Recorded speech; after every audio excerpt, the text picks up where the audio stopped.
اور اگلا سوال ہے ڈاکٹر ذاکر. یہ دونوں سوالات پہلے ہی اٹھا سکتے ہیں تاکہ ہمارا وقت ضائع نہ ہو ان کے سوالات پڑھنے میں. ایک ایک سوال ہوگا. ہم اجازت دیتے ہیں ڈاکٹر ولیم کیمبل کو کہ وہ اپنا سوال پڑھ لیں تاکہ مشکل نہ ہو. میں سوال تو پڑھوں گا مگر پہلے یہ بات کرنا چاہتا ہوں کہ ہر چیز پانی سے بنی ہے. یہ قطعی طور پر واضح ہے. جب آپ کسی کیڑے مکوڑے کو مارتے ہیں یہ پانی سے بنا ہے. ہر جاندار پانی سے بنا ہے. یہ قابل مشاہدہ بات ہے، معجزہ نہیں.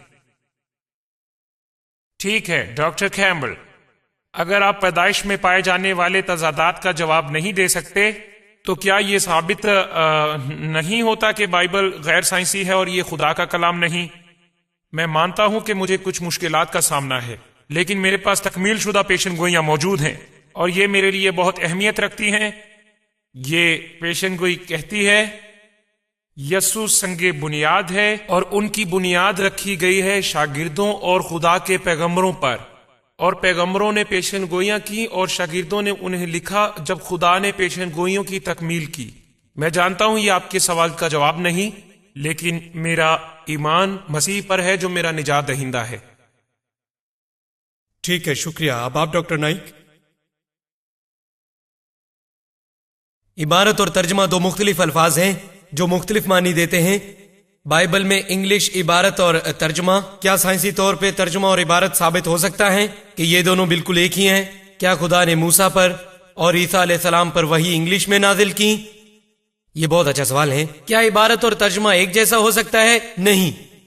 عبارت اور ترجمہ دونوں بالکل ایک جیسے نہیں ہو سکتے، دونوں قریب قریب ہو سکتے ہیں. مولانا عبد المجید دریا آبادی کے حوالے سے انہوں نے کہا سب سے مشکل ترین کتاب دنیا میں ترجمہ کرنے کے لیے قرآن کریم ہے، کیونکہ قرآن کی زبان اتنی فصیح ہے، یہ اعلیٰ درجے برتر ہے، عالی شان ہے، اور عربی کے ایک لفظ کے کئی معنی ہیں.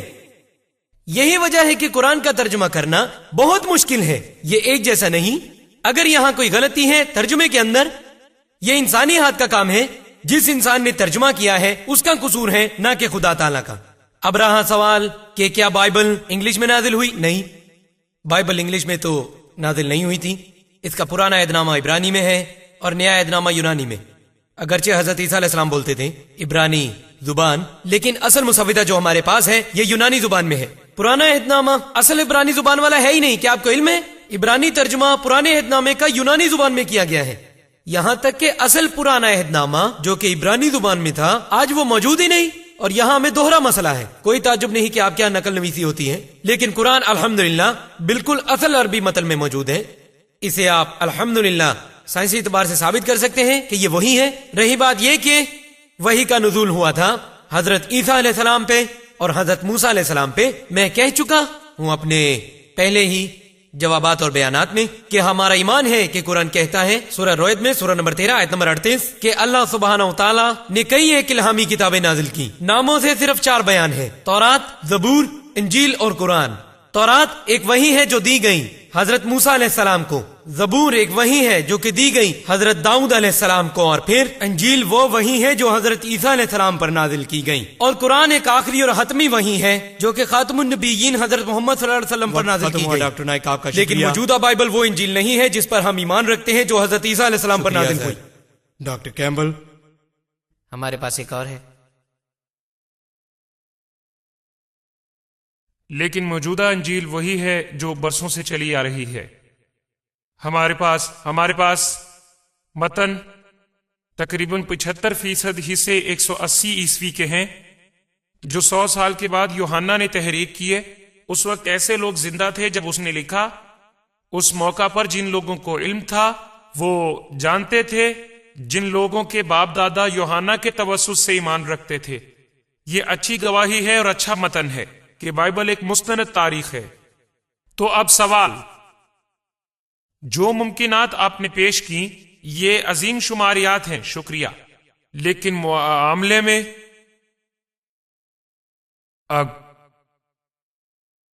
خدا کے یہ مکمل طور پر حقیر ہے، لیکن خدا تو بااختیار ہے، جسے چاہے پسند کر سکتا ہے. یقیناً قطع نظر امیری، غریبی یا کسی بھی اور چیز سے تو آپ کا مفروضہ کیسے لاگو ہو سکتا ہے؟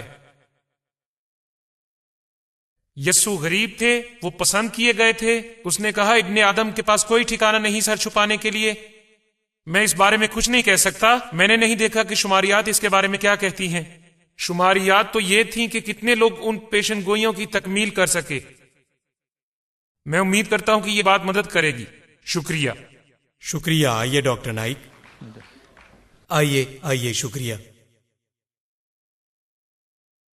یہ ثابت کرتے کرتے, یہی کچھ ثابت کرتے کرتے کہ قرآن ہم آہنگ ہے جدید سائنس کے ساتھ. کیا ہوگا اگر جدید سائنس ہی غلط ہو تو؟ کیا قرآن ہمیشہ تبدیل ہوتا ہے سائنسی تبدیلیوں کے ساتھ؟ یہ ایک بہت ہی اچھا سوال ہے. یہ نہایت ہی اہم سوال ہے اور ہم مسلمانوں کو کافی محتاط ہونا چاہیے ہم آہنگی ثابت کرنے کے لیے قرآن اور جدید سائنس میں. اسی لیے میں نے کہا تھا اپنے بیان کے آغاز میں, میں صرف ان پر بات کروں گا جو کہ وہ سائنسی حقائق ہیں جو کہ تسلیم شدہ ہیں. اور یہ سائنسی حقیقت جو تسلیم شدہ ہے, مثال کے طور پر کہ زمین گول ہے, یہ غلط نہیں ہو سکتا تھا. تسلیم شدہ سائنس الٹا موڑ نہیں لے سکتی, لیکن غیر تسلیم شدہ سائنس قیاس آرائیوں اور نظریات کی طرح الٹا موڑ لے سکتی ہے. میں جانتا ہوں مسلم علماء کو جنہوں نے نظریہ ڈارون کو جوڑنا چاہا قرآن کے ساتھ.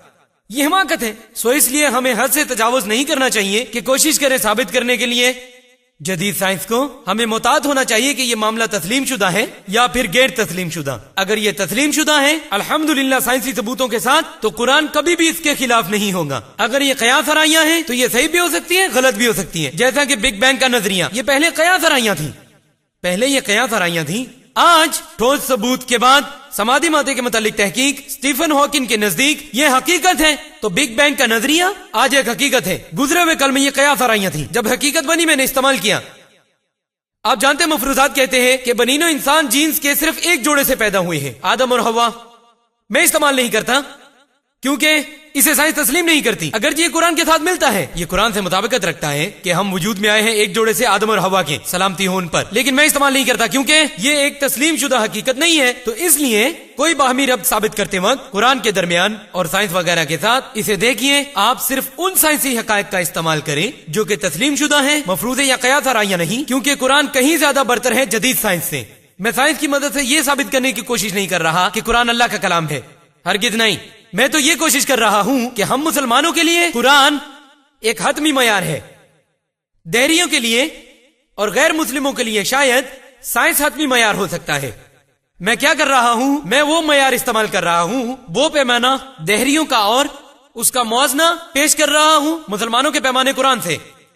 میں یہ ثابت بالکل نہیں کر رہا کہ قرآن اللہ کا کلام ہے سائنس کی مدد سے. میں تو یہ کر رہا ہوں کہ جب بھی کوئی دلیل پیش کرتا ہوں تو قرآن کی عظمت و برتری دکھاتا ہوں کہ جو بات آپ کی سائنس نے ہمیں کل بتائی تھی قرآن نے ہمیں بتا دیا 1400 سال پہلے. میں ثابت کرنا چاہتا ہوں کہ ہمارا پیمانہ, مسلمانوں کا پیمانہ قرآن کہیں زیادہ برتر ہے آپ کے پیمانے سائنس سے. اس لیے آپ کو ایمان لانا چاہیے قرآن پہ جو کہیں زیادہ برتر ہے. امید ہے سوال کا جواب ملا. شکریہ ڈاکٹر نائک.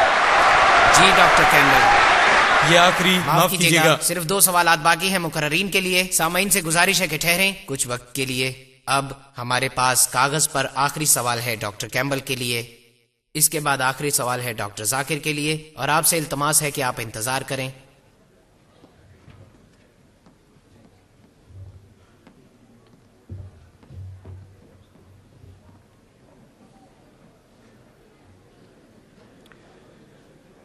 یہ بالکل گزشتہ سوال کی طرح ہے. واقعی ڈاکٹر کیمبل متفق ہیں ڈاکٹر ذاکر سے. انہوں نے جن غلطیوں کی نشاندہی کی وہ غلط نہیں ہیں اور وہ ان کا جواب نہیں دے سکے.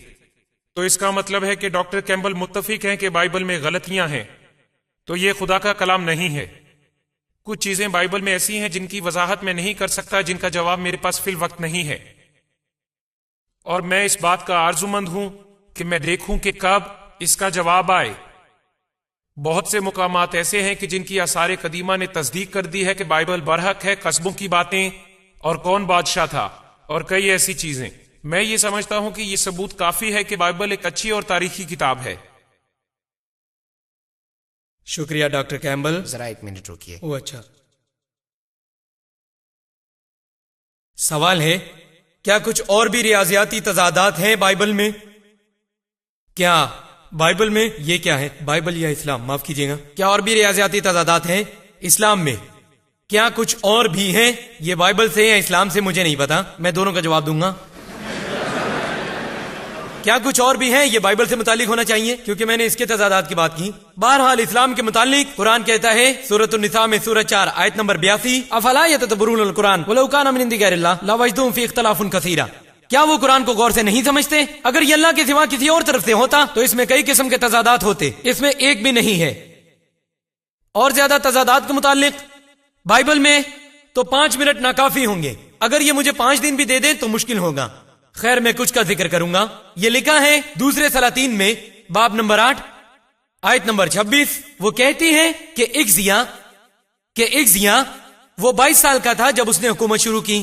دوسرا تواریخ باب نمبر 22 آیت نمبر 2 کہتی ہے کہ وہ 42 سال کا تھا جب اس نے حکومت شروع کی. کیا وہ 22 سال کا تھا یا پھر وہ 42 سال کا تھا؟ ریاضیاتی تضاد. اس کے علاوہ دوسرے تواریخ میں باب نمبر 21 آیت نمبر 20 کہتی ہے کہ یہورام جو کہ باپ تھا اگزیا کا، اس نے حکومت کی 32 سال کی عمر میں اور حکومت کی 8 سال تک، اور وہ 40 سال کی عمر میں مر گیا. اس کے فوراً بعد اگزیا بن گیا نیا حکمران اور عمر تھی 42 سال. باپ مرا 40 سال کی عمر میں، فوراً بیٹا حکومت سنبھالتا ہے جس کی عمر ہے 42 سال. بیٹا کیسے ہو سکتا ہے 2 سال بڑا اپنے باپ سے؟ آپ یقین کریں حتیٰ کہ ہالی ووڈ کی فلموں میں آپ ایسا کردار پیدا کرنے کے قابل نہیں ہوں گے.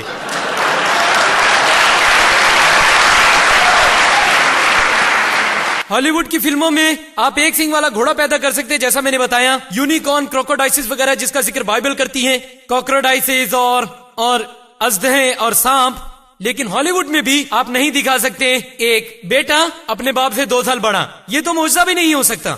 حتیٰ کہ معجزے میں بھی ممکن نہیں، ناممکن ہے. معجزے میں کسی کواری کیا ہے ہستی تو پیدا ہو سکتی ہے، لیکن معجزے میں آپ ایک بیٹے کو نہیں دیکھیں گے اپنے باپ سے 2 سال بڑا.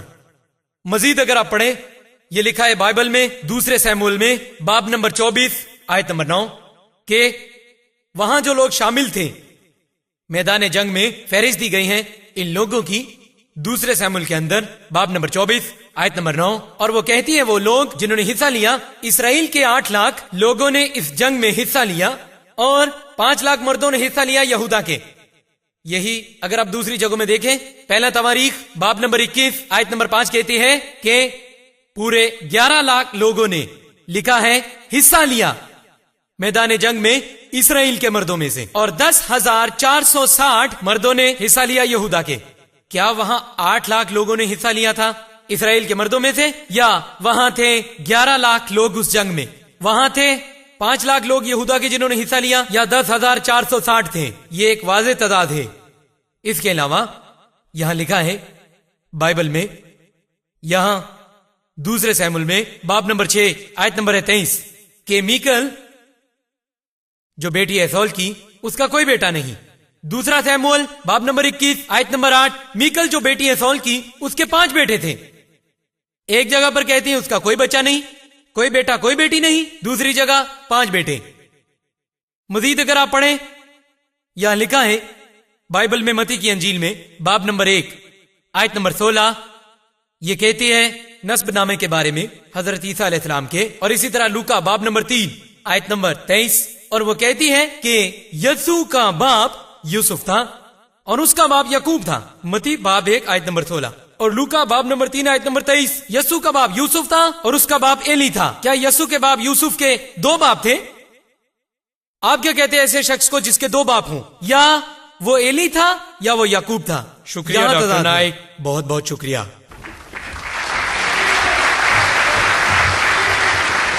کیا آپ ہمارے ساتھ گزاریں گے 2 منٹ اور؟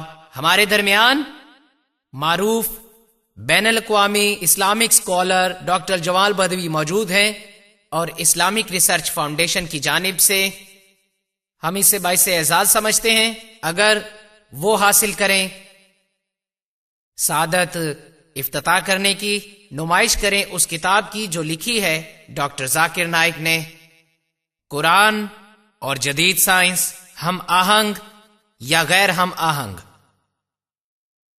ڈاکٹر جمال بدوی کتاب کی نمائش کریں گے جو حال ہی میں چھپ کر منظر عام پر آئی ہے.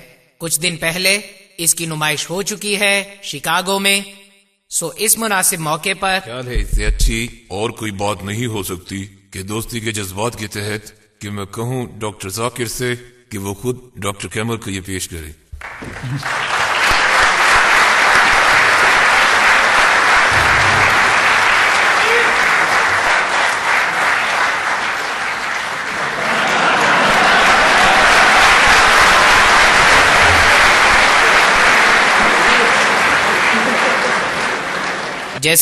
جیسا کہ ہمارے پاس بہت محدود تعداد میں نسخے موجود ہیں تو ہم التجا کرتے ہیں صرف غیر مسلم مہمانوں کو جو یہاں آئے براہ کرم ادائیگی کے بغیر یہ کتاب لے جا سکتے ہیں ہال سے باہر جاتے وقت اگر انہیں دلچسپی ہو. یہ ہمارے لیے باعث مسرت ہے.